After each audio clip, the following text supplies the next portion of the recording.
on en était au numéro 319. C'est bien ça?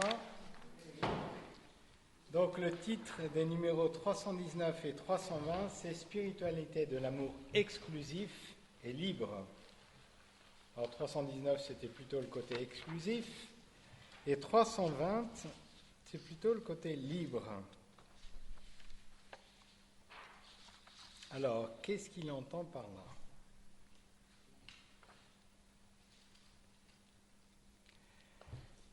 Alors on va lire. Il y a un point où l'amour des conjoints atteint sa plus grande libération et devient un lieu d'autonomie saine.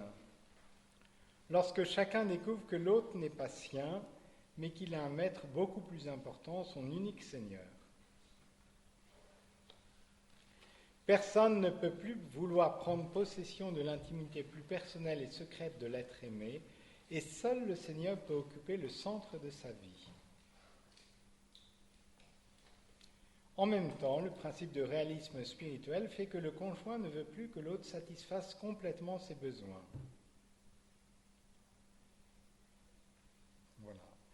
Alors, donc c'est un moment important aussi où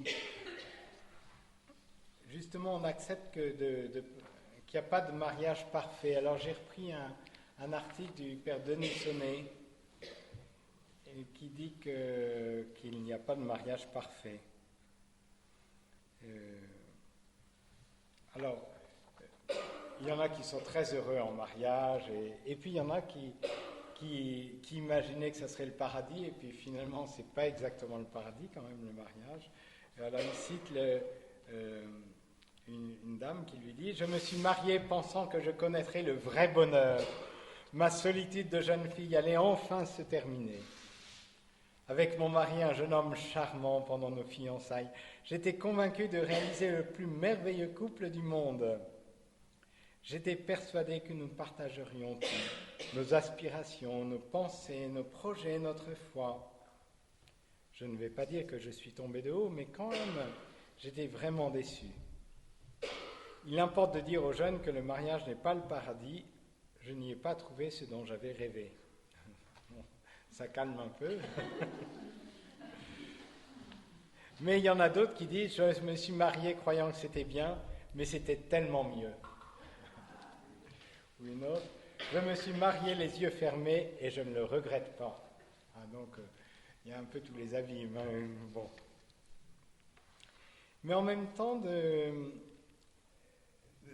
savoir que l'amour humain, d'un certain côté, est toujours un peu décevant. C'est Paul Claudel qui disait qu'il était une promesse non tenue.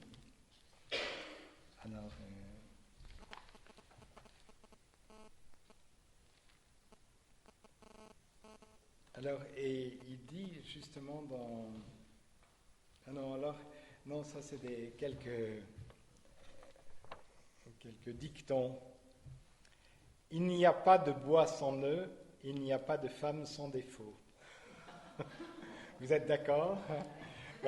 Pour équilibrer, il n'y a pas de mari parfait, pas même celui de la voisine.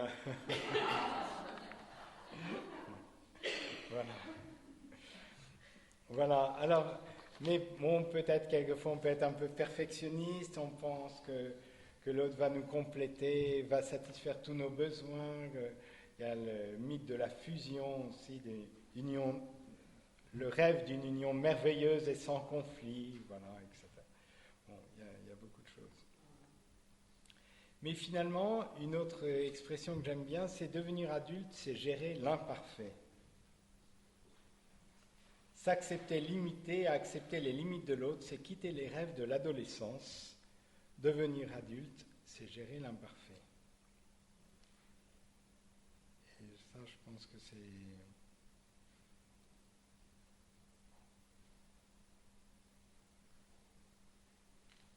Alors, il y a une dame qui disait « Si mon mari était parfait, je m'ennuierais. » Donc, vous n'avez pas de quoi vous ennuyer, peut-être. Mais au-delà de tout ça, il y a quelque chose de profond au-delà de tout ça, c'est que finalement, il n'y a que Dieu qui peut nous combler totalement. Et donc c'est ce que dit le pape François dans ce numéro 320. Quelque part, justement, c'est une chance, d'une certaine manière, c'est cet aspect imparfait qui au quotidien est un peu pénible quelquefois, mais en même temps, ça nous montre qu'on est encore sur la terre. Mais qu'au ciel, on n'aura plus ni femme ni mari. Hein, tout à l'heure, pourquoi la vie religieuse indique plutôt le ciel? C'est parce que la chasteté n'a pas de sens uniquement pour la terre, c'est vraiment en vue du royaume. C'est la chasteté pour le royaume, c'est comme dit Jésus dans l'Évangile. Mais voilà, seul Dieu pour nous combler totalement. Alors dans le soulier de satin, l'héroïne dit à celui qu'elle aime, « Ce qu'aucune femme n'était capable de fournir, pourquoi me l'avoir demandé ?» Parce que quelque part, on peut écraser l'autre avec nos exigences, etc., que l'autre, l'autre il est limité aussi, et puis donc il ne peut pas non plus... voilà, il n'est pas Dieu, quoi.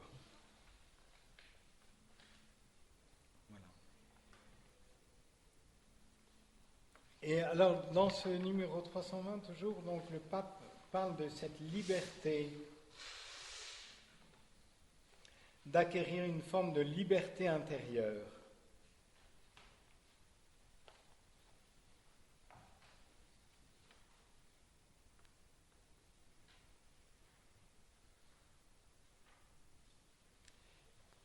Alors ça, c'est tout un programme, cette liberté intérieure. Bien sûr, ce n'est pas une liberté dans le sens d'une émancipation extérieure, etc.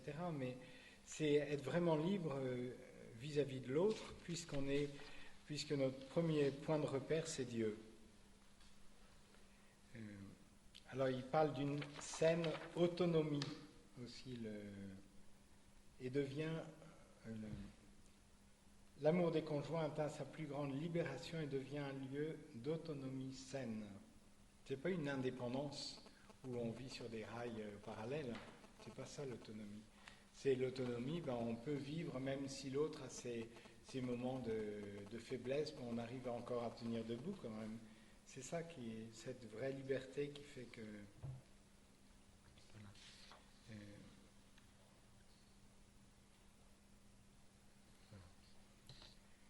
Au numéro 321, que j'ai un tout petit peu évoqué ce matin, alors c'est 321, 322, 323, et jusqu'à la fin, je crois. Le pape parle de cette spiritualité de l'attention, de la consolation et de l'encouragement.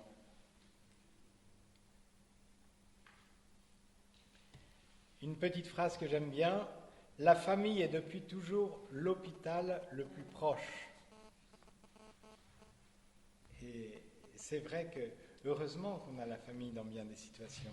Pour ceux qui n'ont pas de famille, c'est aussi quelque chose de difficile. Quand on est une famille, et puis comme si on n'avait pas d'hôpital à proximité pour les cas d'urgence, etc. Quand il y a un drame, heureusement qu'il y a les liens familiaux, quand ils sont là. Voilà. La famille est depuis toujours l'hôpital le plus proche. Prenons soin les uns des autres. Soutenons-nous et encourageons-nous les uns les autres. Et vivons tout cela comme faisant partie de notre spiritualité familiale. On était quelques aspects de la spiritualité familiale, le fait que on ne pouvait pas se cacher dans la famille, on est dans la vie réelle.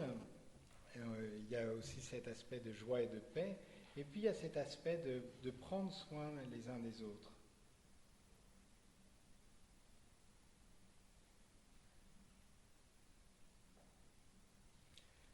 Les deux, les conjoints, sont entre eux les reflets de l'amour divin qui console par la parole, le regard, l'aide, la caresse, par l'étreinte.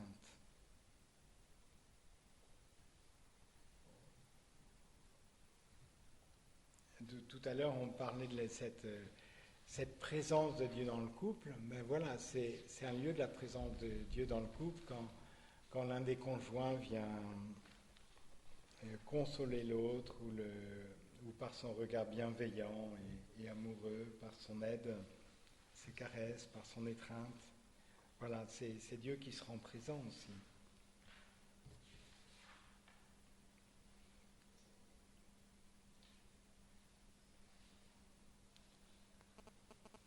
Et de fait, dans la société actuelle, le principal facteur d'isolement, c'est le fait que la famille va un peu à volo. C'est ça quand même une des plus grandes causes de solitude. Il y a bien des causes de solitude, mais il n'y a pas que les personnes âgées qui sont seules.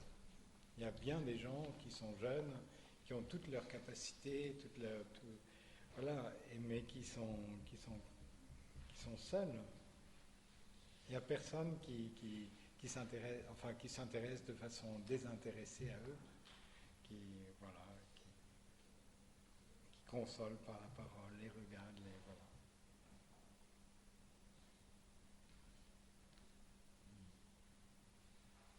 Au numéro 322,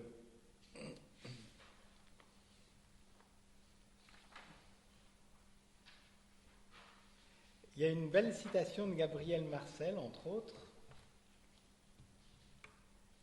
Aimer un être, c'est attendre de lui quelque chose d'indéfinissable, d'imprévisible. C'est en même temps lui donner en quelque façon le moyen de répondre à cette attente. J'aime beaucoup cette phrase que reprend le pape.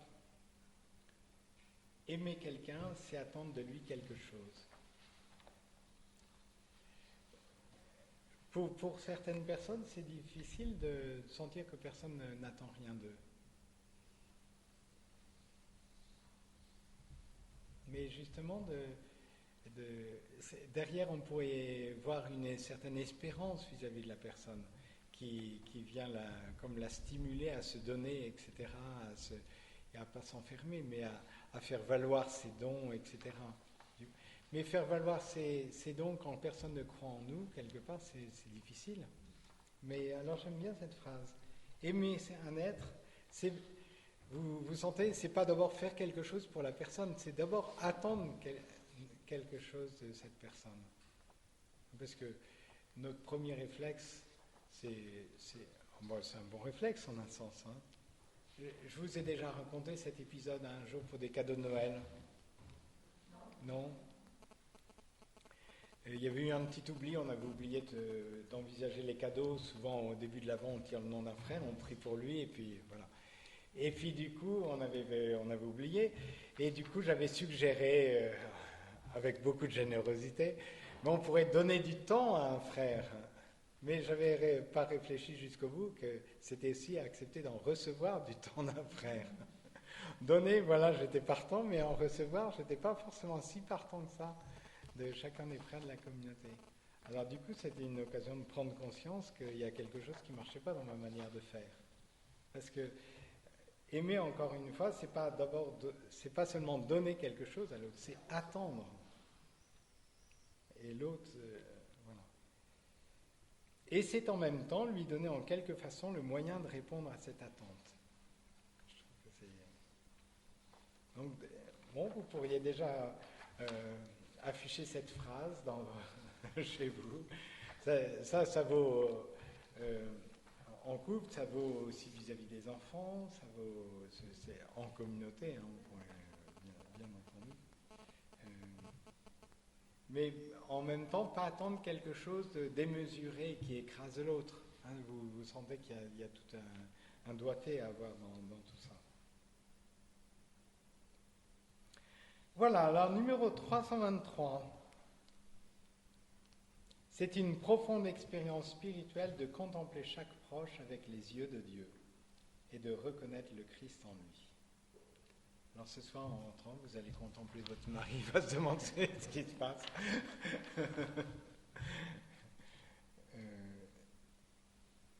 Cela demande une disponibilité gratuite qui permette de valoriser sa dignité. L'être aimé mérite toute l'attention. Il y a un aspect très contemplatif dans la manière de dire du pape François. encore une fois, il ne s'agit pas simplement de faire quelque chose pour les autres, mais que l'autre sente qu'il est important.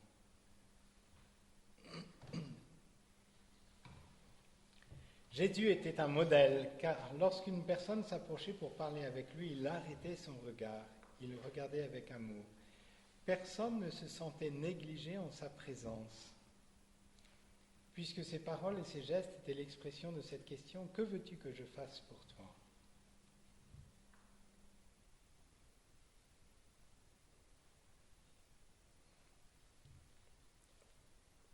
La tendresse s'exprime en particulier en se tournant avec attention et délicatesse vers l'autre dans ses limites, spécialement quand elles apparaissent de façon évidente. Je pense à la vieillesse.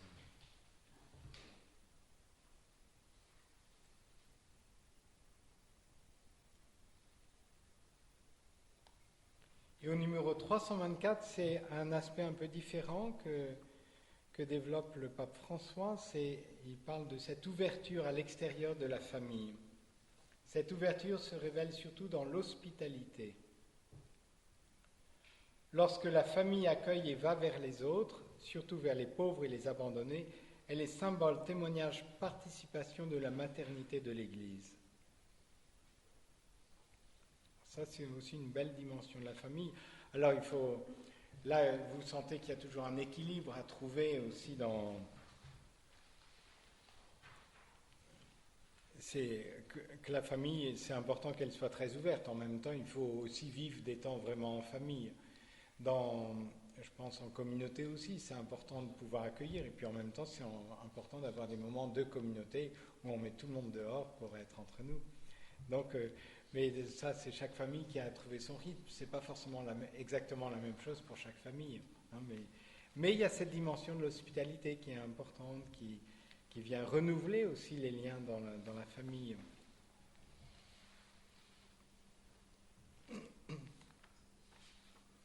Et le numéro 325, dernier numéro.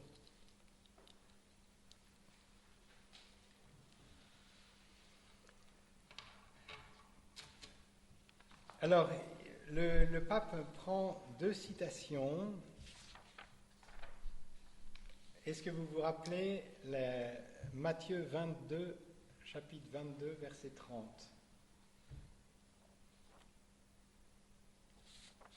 Pour me reposer.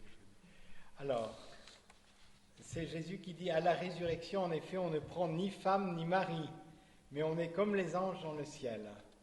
C'est le moment où les Sadducéens, qui ne croient pas en la résurrection, lui posent un piège. Alors la femme, là, elle a eu cette mari avec qui elle va être au ciel, et il dit, ben non. Mais, alors du coup, donc ça se réfère vraiment à cette relativisation du mariage, c'est par rapport à l'éternité. Et dans le Saint Paul, 1 Corinthiens chapitre 7, versets 29 à 31, voilà ce qu'il dit. Frères, je dois vous le dire, le temps est limité. Dès lors que ceux qui ont une femme soient comme s'ils n'avaient pas de femme, ceux qui pleurent comme s'ils ne pleuraient pas, ceux qui ont de la joie comme s'ils n'en avaient pas, ceux qui font des achats comme s'ils ne possédaient rien, ceux qui profitent de ce monde comme s'ils n'en profitaient pas vraiment. Car il passe ce monde tel que nous le voyons. Voilà, c'est une citation. Donc voilà ce que dit le pape. Les paroles du Maître et celles de Saint Paul sur le mariage sont insérées dans l'ultime et définitive dimension de notre existence que nous avons besoin de revaloriser. Et c'est vrai, quand on voit bien le terme du chemin, ça nous aide à bien recaler les choses, on pourrait dire, pour le chemin, pour les moyens à mettre en œuvre pour y aller.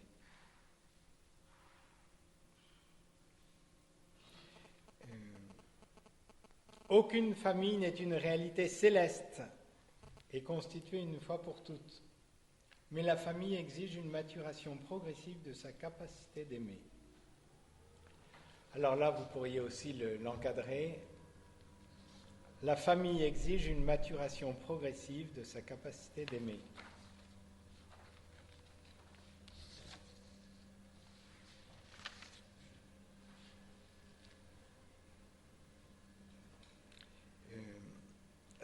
Et la vie familiale est là aussi pour nous stimuler à nous sortir de nous-mêmes et à aimer. Alors ça se fait pas forcément toujours, c'est pas toujours très très facile, mais justement c'est pour entraîner notre cœur à s'élargir. Ça se fait pas du jour au lendemain. Benoît XVI en parlait très bien quand il disait que on imagine quelquefois les jeunes ont l'illusion qu'ils pourraient être Mère Teresa du jour au lendemain, mais de fait ça ne se fait pas comme ça. Il y a une souffrance pour le cœur, il ne s'élargit pas sans souffrance. Il ne faut pas s'imaginer que voilà, ça ne nous coûtera pas d'aimer. À certains moments, quand on est amoureux, bon, peut-être, mais à d'autres moments, ça nous coûte. Et c'est normal, parce que c'est, voilà, comme l'entraînement dans le sport, ça demande un effort, il n'y a pas de secret. Si on ne veut pas d'effort, on n'ira pas très très loin. Et je vous avais déjà cité une parole du curé d'Ars, peut-être, qui parle de l'enfer. Ça vous dit quelque chose? Alors, je vous la recite, si je ne l'avais pas déjà fait, ou si bon. Si un damné pouvait dire une seule fois « Mon Dieu, je vous aime », il n'y aurait plus d'enfer pour lui. Mais hélas, cette pauvre âme, elle a perdu le pouvoir d'aimer qu'elle avait reçu. J'aime beaucoup cette définition de l'enfer. Elle a perdu le pouvoir d'aimer qu'elle avait reçu. Et je trouve que c'est une belle définition de l'enfer. Tu veux que je répète? Cette pauvre âme... Alors, je cite tout. Alors. Si un damné pouvait dire une seule fois « Mon Dieu, je vous aime »,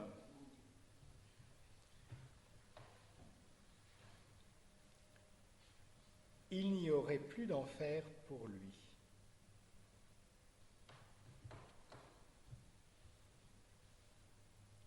Il n'y aurait plus d'enfer pour lui. Mais hélas, cette pauvre âme, point d'exclamation,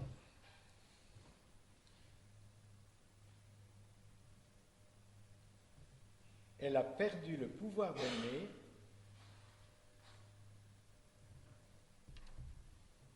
Elle a perdu le pouvoir d'aimer qu'elle avait reçu.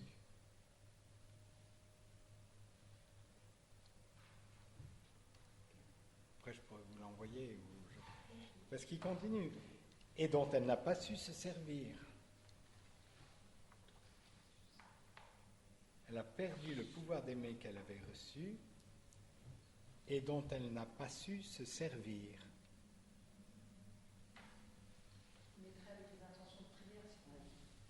Ah, très bien. Voilà. Alors je continue. Son cœur est desséché comme la grappe lorsqu'elle a passé sous le pressoir. Plus de bonheur dans cette âme, plus de paix, parce qu'il n'y a plus d'amour. L'enfer prend sa source dans la bonté de Dieu. Les damnés diront « Oh, si du moins Dieu ne nous avait pas tant aimés, nous souffririons moins. L'enfer serait supportable, mais avoir été tant aimé, quelle douleur. » Et je trouve, donc c'est le dernier numéro. Ah, j'ai oublié j'avais commencé à tirer la prière à la Sainte Famille dans le pape, mais tant pis. Mais je la donnerai. Ah bah oui. Alors bon, on la dira à la fin. Alors, avez-vous des questions? Sinon, je peux vous rajouter quelque chose.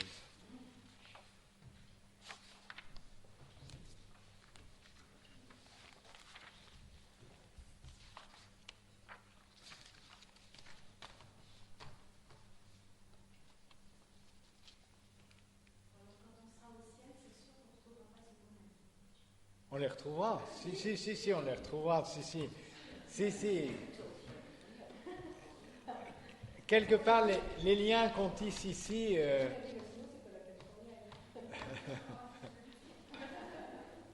si, tous les liens qu'on tisse ici, c'est déjà du gagné pour le ciel. Voilà. Mais, alors bien sûr, mais le mariage est quelque chose pour la terre et non pas pour le ciel, dans le sens où le centre, celui qui nous comblera totalement dans le ciel, c'est Dieu. Alors, et du coup, le mariage aussi sur la terre, c'est aussi en tout cas quand on le vit bien, c'est justement le fait d'être, les époux sont l'un pour l'autre comme le signe de l'amour de Dieu. Mais il n'y aura pas besoin de ce signe au ciel parce qu'on verra Dieu face à face, donc quelque part. Mais bien sûr que tous les liens d'amour qu'on aura tissés, voilà.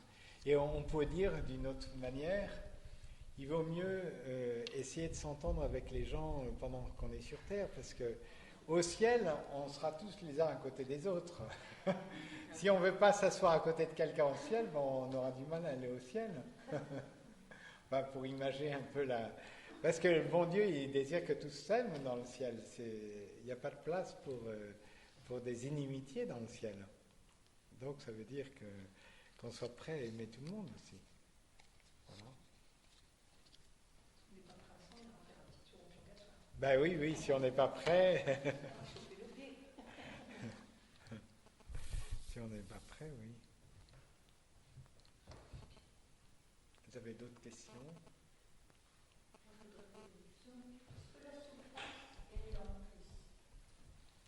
Alors, pas la souffrance en tant que telle, mais l'amour avec lequel on vit une souffrance, oui. C'est Catherine Sienne, docteur de l'Église, qui disait « Ce ne sont pas les clous qui tiennent Jésus sur la croix, c'est l'amour qui le tient sur la croix. » Et dans la croix de Jésus, bon, il y a l'aspect de la souffrance qui est bien réel, mais le plus essentiel, c'est que Jésus ait offert ses souffrances avec amour, parce que des souffrances vécues sans amour, ça nous intoxique et ça nous tue, mais ça n'apporte rien. Mais c'est dans la mesure où on les vit bien que les souffrances peuvent... Alors nos souffrances, c'est en tant qu'elles sont unies à celles de Jésus, mais c'est dans cette mesure-là que nos souffrances sont rédemptrices, oui. Hein, c'est pour ça que saint Paul dit, ce qui manque à la passion de Jésus, je l'accomplis dans mon corps, pour son... pas par mes souffrances, pour son corps qui est l'Église. Hein, mais nos souffrances sont précieuses aussi. Mais ce qui est le plus précieux, c'est pas la souffrance en tant que telle, c'est l'amour avec lequel on vit les choses. Parce que la souffrance en tant que telle, ça n'a pas grand intérêt. Hein. A priori. Mais bon, il y a des souffrances, voilà, on fait avec. Et puis... Mais justement pas de façon résignée, mais de façon volontaire, quelque part. Comme Jésus qui dit, ma vie, on ne l'apprend pas, c'est moi qui la donne. Il y a une manière de vivre la souffrance résignée qui n'apporte pas grand-chose. Oui, c'est ça. Donc on ne la subit pas purement et simplement, même si on ne l'a pas choisi au point de départ, mais on l'offre.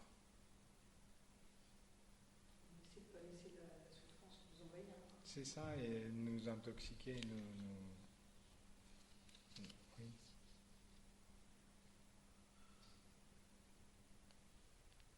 D'autres questions?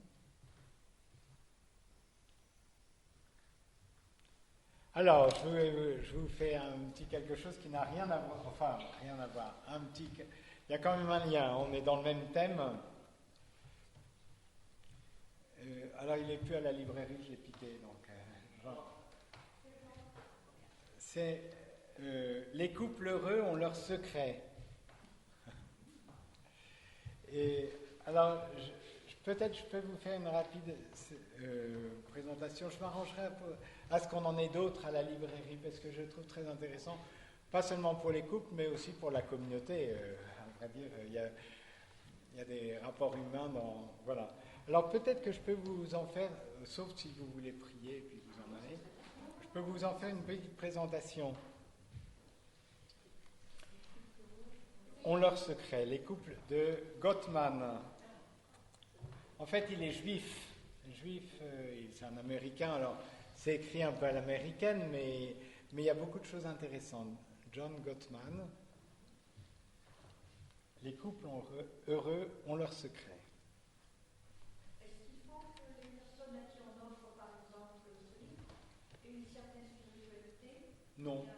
Non, il écrit. Non. ça, ce livre, c'est vraiment pour toute personne de bonne volonté. Mais non, d'ailleurs, alors, au début, je croyais qu'il était plutôt protestant ou tout ça, mais c'est juste à la fin, quelques pages avant la fin, où il dit qu'il est juif. Et du coup, à ce moment-là, il dit, et je trouve que c'est bien, il l'exprime à la fin, et il dit pourquoi c'est important. Alors, attendez, je ne sais pas si je vais le retrouver. Justement, c'est dans...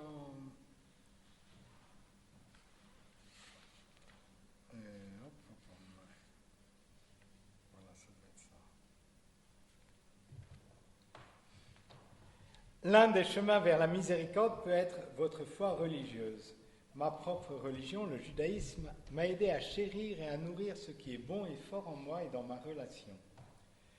Dans le judaïsme, la prière sert essentiellement à l'action de grâce ou à la louange.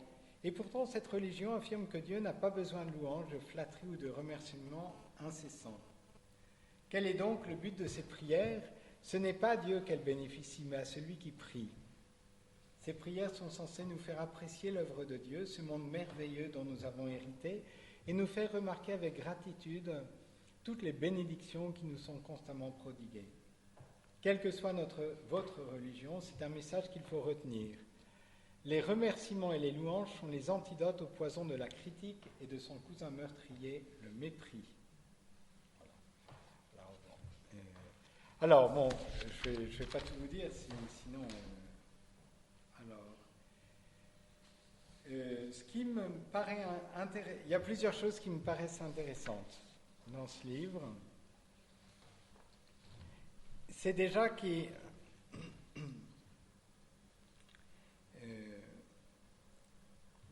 il dit que les couples, finalement, qui sont... Qu'est-ce qui fait que certains couples réussissent ? C'est son premier chapitre. C'est finalement qu'ils sont parvenus à établir une dynamique qui empêche leurs pensées ou sentiments négatifs à l'égard l'un de l'autre de submerger leurs pensées ou sentiments positifs. Et ils se comprennent et se respectent l'un l'autre. C'est un couple émotionnellement intelligent. Qu'est-ce que c'est un couple émotionnellement intelligent ? Autant que j'ai pu le comprendre. Et on peut être une communauté émotionnellement intelligente ou émotionnellement imbécile. Dans le sens, c'est pas s'arrêter simplement aux choses qui nous énervent, mais essayer de comprendre qu'est-ce que vit l'autre. C'est ça, être émotionnellement intelligent. C'est essayer de comprendre qu'est-ce qu'il vit, qu'est-ce qui se passe en lui et tout ça, mais pas en rester uniquement à ce qui m'énerve parce que sinon, si on en reste qu'à ce qui extérieurement nous énerve, on risque de pas beaucoup avancer et de se prendre en grippe. Mais si on est émotionnellement intelligent, on arrive à se décentrer suffisamment de soi-même pour prendre en compte les émotions de l'autre. Et je trouve ça très intéressant. Mais ça se travaille aussi, cette intelligence émotionnelle.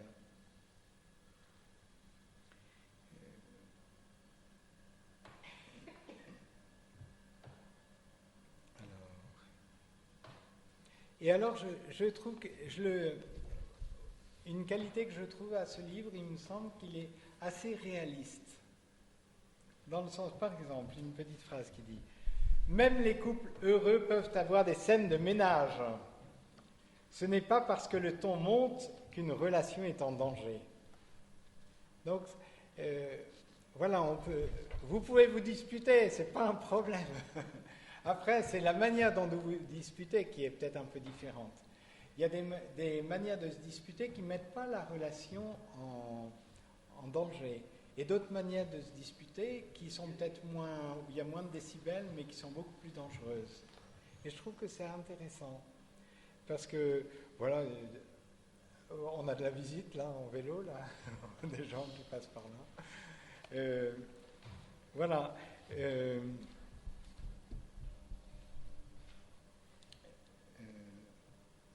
Et du coup,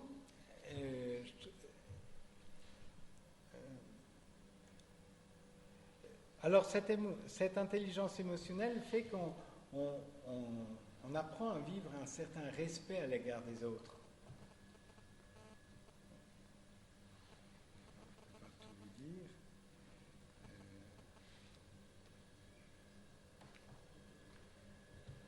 Alors, après, il donne plein d'exercices pratiques à faire. Est-ce que je vous en donne quelques-uns? Par exemple, dans le chapitre 3, je ne peux pas tout... Il incite à se connaître. Il appelle ça enrichir sa carte du tendre. Qu'est-ce que c'est que la carte du tendre? C'est finalement se connaître mutuellement.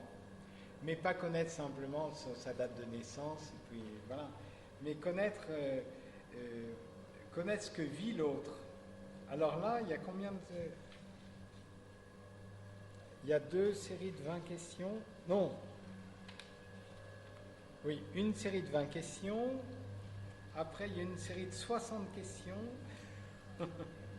Alors, plein de questions. Alors, par exemple, je peux nommer les meilleurs amis de mon conjoint. Vrai, faux. Je peux dire ce qui stresse actuellement l'autre. Je connais les noms des gens qui l'énervent. Je connais ses rêves les plus chers. Son attitude vis-à-vis de la religion n'a aucun secret pour moi. Bon, l'autre sait ce qui me stresse en ce moment, etc. Donc il y a un tas de questions pour savoir si on se connaît finalement dans le couple, mais on pourrait dire aussi en communauté, est-ce que finalement je ne me rends pas du tout compte de ce que l'autre est en train de vivre. Et il dit que si on ne sait pas ce que l'autre, si on ne connaît pas l'autre, on ne risque pas de l'aimer. Voilà. Alors, donc ça c'est... Et après, cultiver la tendresse et l'estime réciproque.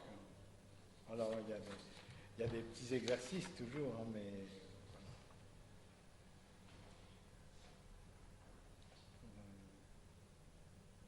Voilà. La tendresse et l'estime sont des antidotes au mépris.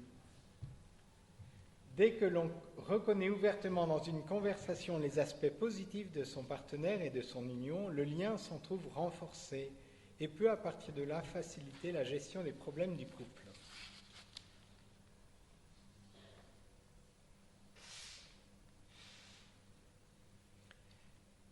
Un autre chapitre, c'est se tourner l'un vers l'autre au lieu de se détourner l'un de l'autre. Je vous lis encore quelques lignes.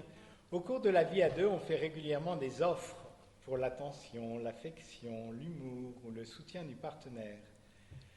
Après ce genre d'offres, les gens peuvent soit se tourner l'un vers l'autre, soit se détourner l'un de l'autre. Les partenaires qui ont l'habitude de se tourner l'un vers l'autre créditent leur compte d'épargne affectif. Donc, vous pouvez créditer votre compte d'épargne affectif.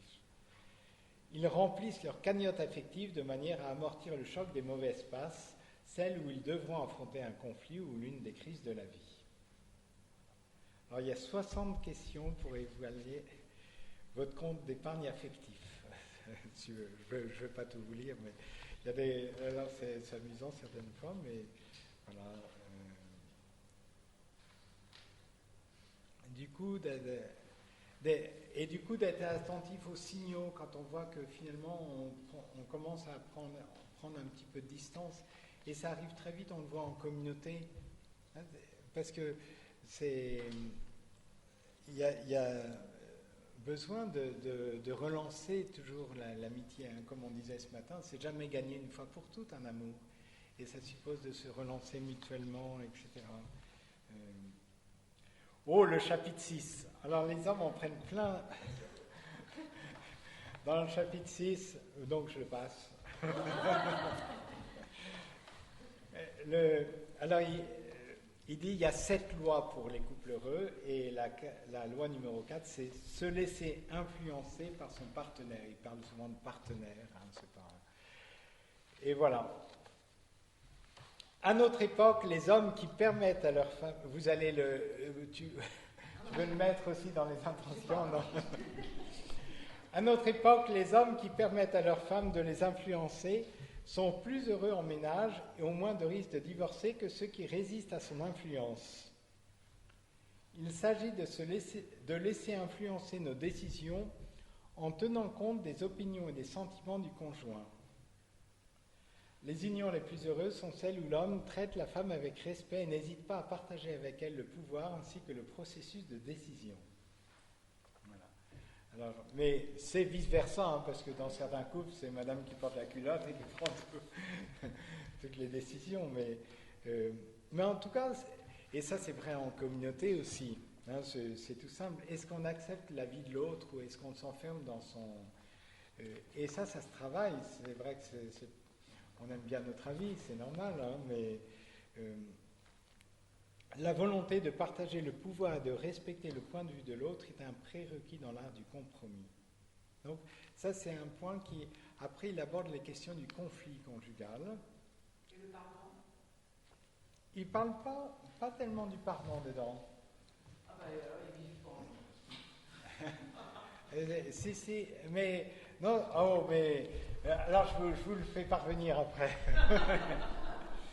Mais en même temps, il parle pas il n'y a pas un chapitre consacré au pardon, mais en même temps, derrière, je crois que le pardon est bien présent. Parce que c'est vrai qu'il n'y a pas un chapitre. Du coup, peut-être ça nous déshabitue de peut-être des manières habituelles qu'on a de présenter les choses, mais en même temps, le pardon, il est presque omniprésent dans le livre. Hein. Parce que, alors, du coup, il parle de 2 sortes de conflits. Il dit, il y a grosso modo 1/3 des conflits qu'on va résoudre et 2/3 qu'on ne résoudra pas. Pourquoi? Et je trouve que ça c'est réaliste, c'est un aspect je trouve intéressant aussi parce que ça me paraît quelque chose d'un peu réaliste, y compris dans la vie communautaire. Voilà.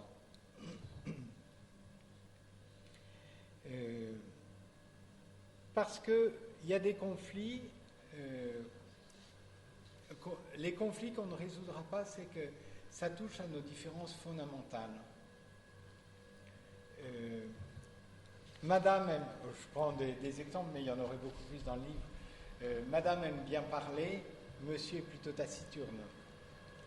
Mais ça, quand c'est dans notre nature, on peut essayer de changer l'autre à toute force jusqu'à la fin de nos jours, mais on n'y arrivera pas. Et du coup, ce qui est sain, c'est d'essayer de vivre avec. Alors, du coup, sinon, à mon avis, c'est une manière un petit peu... on pense qu'on va tout résoudre, mais non, il y a 2/3 des choses qu'on ne résoudra jamais, mais qu'il faudra apprendre à supporter et à vivre avec. Et je pense que c'est beaucoup plus réaliste. Parce que du coup, c'est vrai que notre amour de Dieu et notre foi est importante là, parce qu'on sait qu'il faudra puiser quelques ressources pour vivre certaines choses, on ne va pas changer l'autre.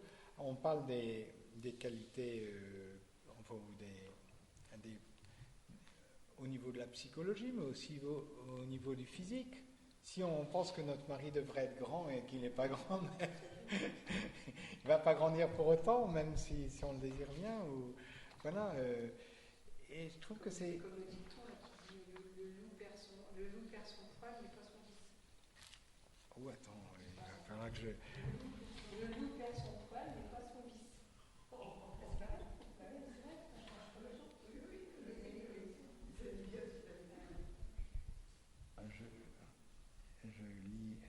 Je note les apophthegmes de Mère Marie-Pierre. C'est qu'on m'a dit aussi, et alors, donc...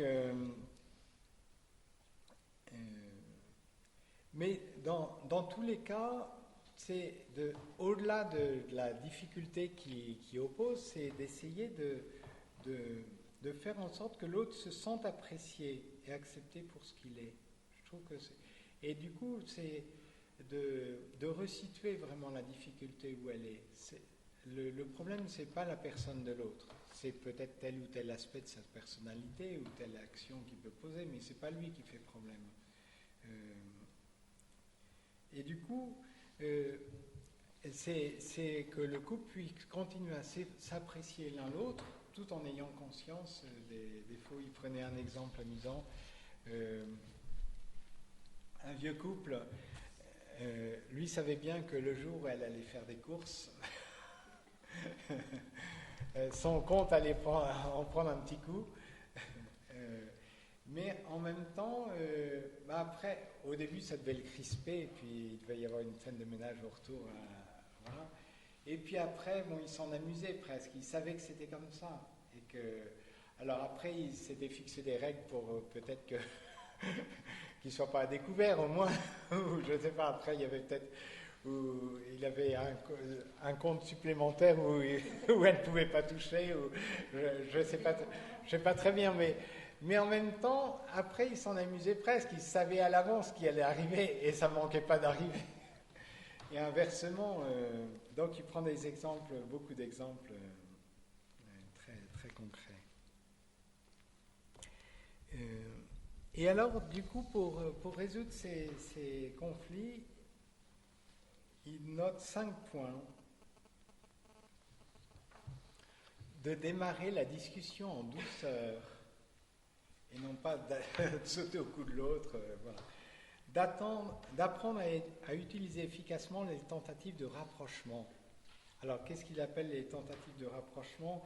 C'est quand, voilà, on essaie de montrer, voilà, on refait un pas vers l'autre, etc., pour montrer comme, bon, on n'était pas tout à fait dans le vrai, ou voilà, il y a de multiples manières, ou par un geste physique, ou par un petit plaisir qu'on veut faire à l'autre. Il y a des tas de manières de dire à l'autre de façon indirecte, mais qu'on l'aime, même s'il y a un sujet qui nous énerve. Voilà, c'est pas pour autant qu'on l'aime pas, on lui fait son repas préféré, même si on veut parler d'un sujet. Voilà. D'être attentif aussi aux réactions physiologiques, parce que de prendre en compte, certaines fois, on n'est pas dans notre assiette, c'est pas la peine de... Si l'autre est trop énervé ou trop fatigué, c'est même pas la peine de commencer.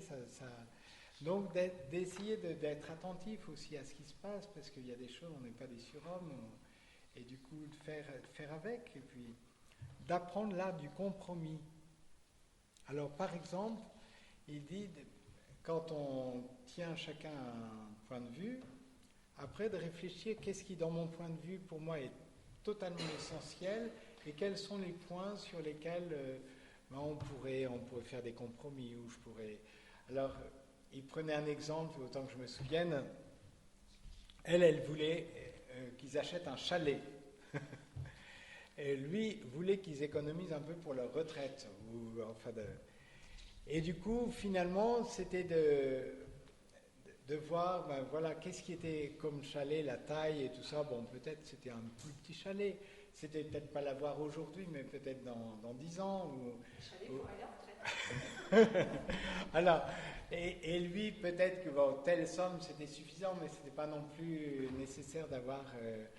du coup, de voir les points qui sont importants aussi pour nous, mais savoir faire des compromis aussi, parce que si on n'est pas capable de faire des compromis, on aura du mal à...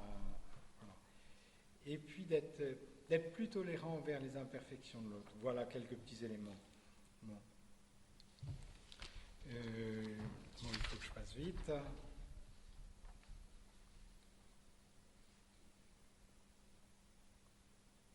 Alors il prend beaucoup de thèmes, le premier thème qu'il prend, c'est à propos du stress. Dans beaucoup de couples, quand on arrive à la fin d'une journée, c'est pas qu'on n'aime pas l'autre ou tout ça, simplement tous les deux sont stressés parce qu'ils sont... Alors comment on gère ça? Et voilà. Après, un deuxième problème qui arrive, c'est les relations avec la belle famille. Alors,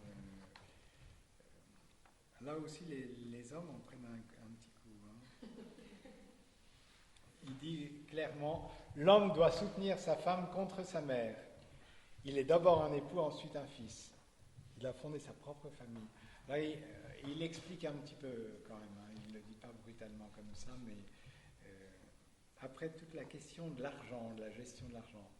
Et là, il insiste pour le fait qu'on gère ça en équipe. C'est pas sur la sexualité aussi, qui a un lieu où on peut éprouver beaucoup d'humiliation, de douleur, de rejet. Enfin voilà. les travaux ménagers. Alors encore, les hommes en prennent. Il doit être féministe. Non, finalement, je ne vais pas vous le donner.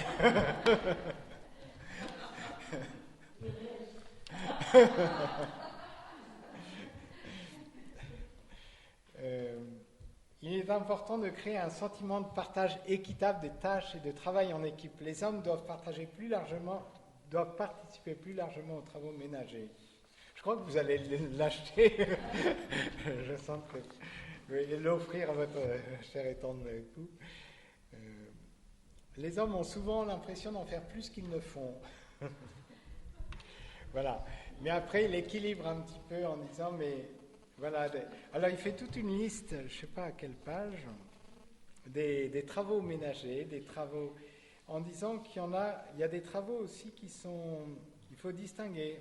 Alors, regardez la liste de travaux. Oh là là. Page 265.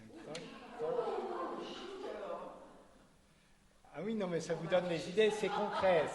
C'est concret. Ah ben, faire les courses, aller au pressing, planifier les repas, mettre la table, je vous en saute, dégivrer et nettoyer le réfrigérateur, aller à la banque, s'occuper des plantes vertes, emmener les enfants à l'école. Enfin, il y a plein de choses. Et il y a des choses qui sont très, très matérielles, très répétitives, c'est souvent plus la femme, et d'autres choses, comment on dit, remplir les feuilles d'impôt, les questions juridiques, voilà, enfin, il y a de voir un petit peu, il y a diversité aussi mais ça donne des idées en tout cas, ça donne des idées de... Oui, oui, bien sûr, bien sûr. Bien sûr, l'idée c'est de travailler en équipe aussi pour tout ça, et du coup de le visualiser, on se rend compte que l'autre en fait beaucoup, et que... En communauté aussi, je me suis dit que ça, je pourrais le... Mais je vous dis rien, ça c'est pour nous. C'est notre affaire, notre vie notre vie familiale, communautaire, on va dire plutôt. Voilà. Mais et après, donc c'est surmonter les blocages.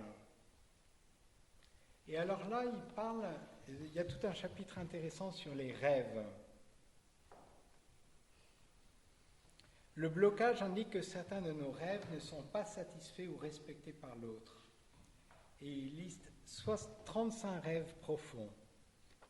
35. Alors, vous en voulez quelques-uns ?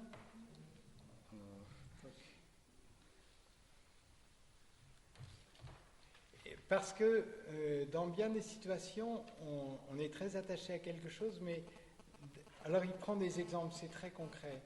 Mais derrière ce qu'on revendique, en fait, qu'est-ce qu'il y a derrière ? C'est d'essayer de comprendre pourquoi. Encore une fois, l'intelligence émotionnelle, c'est pas uniquement voir qu'il veut avoir de l'argent sur son compte, ou derrière c'est plus la sécurité et tout ça. Après, il peut y avoir des raisons dans l'enfance, dans la famille, voilà. Et puis l'autre, c'est plus le sentiment de pouvoir par rapport à l'argent et de pouvoir être libre, et puis voilà. Alors les rêves, un sentiment de liberté, une sensation de paix, l'aventure, avoir une sensation de pouvoir, connaître ma famille, la justice, l'honneur, demander pardon à Dieu, avoir le sens de l'ordre, surmonter un complexe, hiérarchiser mes priorités, réfléchir sur ma vie, la tranquillité, bâtir quelque chose d'important. Enfin, bon, je ne vous les cite pas tous, mais bon, il donne des indications assez précises, et je trouve que c'est intéressant pour voir, encore une fois, c'est de le faire pour soi-même, mais surtout que de pouvoir le partager et de comprendre aussi l'autre, quels sont ses rêves, qu'est-ce qui est vraiment important pour lui. Et s'il ne faisait pas ça, il aurait le sentiment d'avoir raté sa vie, quelque part. Alors du coup, si je le frustre par rapport à quelque chose qui est très important pour lui, il ne faut pas s'étonner que ça soit un peu compliqué en couple. Mais du coup, ça donne quelques pistes très intéressantes. Voilà. Et là encore, concilier les rêves de l'un et de l'autre. Après, bien sûr, il faut concilier, mais là encore, ça demande un travail de réflexion. Qu'est-ce qui est vraiment, vraiment important, et puis les choses sur lesquelles je peux être un peu plus flexible, et voilà, c'est moins important. du coup, ça permet de surmonter des blocages parce que quand on est très bloqué, souvent on veut tout en même temps et on ne veut pas céder sur aucun point. Quand on voit que chacun on est prêt à céder un peu, c'est déjà beaucoup plus facile de trouver un terrain d'entente. Il parle aussi d'une culture de couple. Et finalement, c'est aussi de construire votre famille, qui n'est pas celle des parents, et d'avoir des rituels qui sont propres à la famille. Alors, il y a plusieurs choses. Il y a sur les rituels, il y a sur les rôles au sein du couple. C'est pas les rôles sont selon les couples, les rôles sont un peu différents, et parce que ça dépend. Le couple dépend des deux personnes qui constituent le couple aussi. Sur les objectifs aussi, selon les familles, les objectifs sont différents. Sur les symboles, voilà.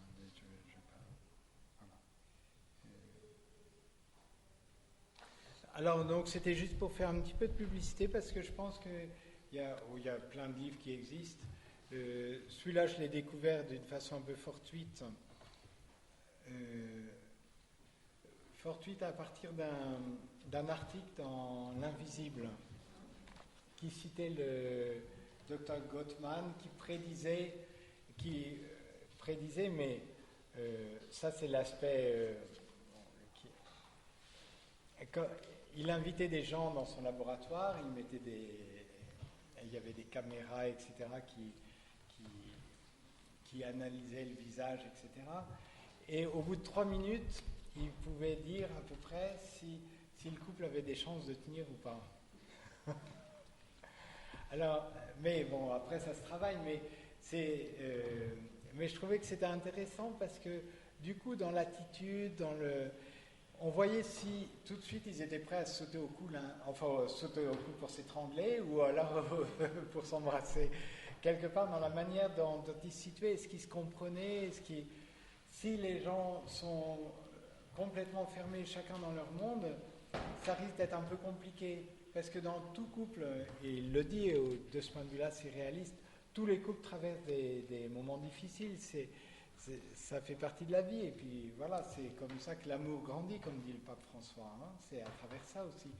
Mais la différence entre les deux sortes de couples, c'est qu'il y a des couples qui arrivent à collaborer ensemble et à faire équipe pour surmonter un obstacle ensemble.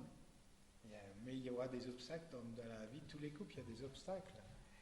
Mais du coup, c'est plutôt la manière de travailler en équipe finalement. Voilà. Alors, bon,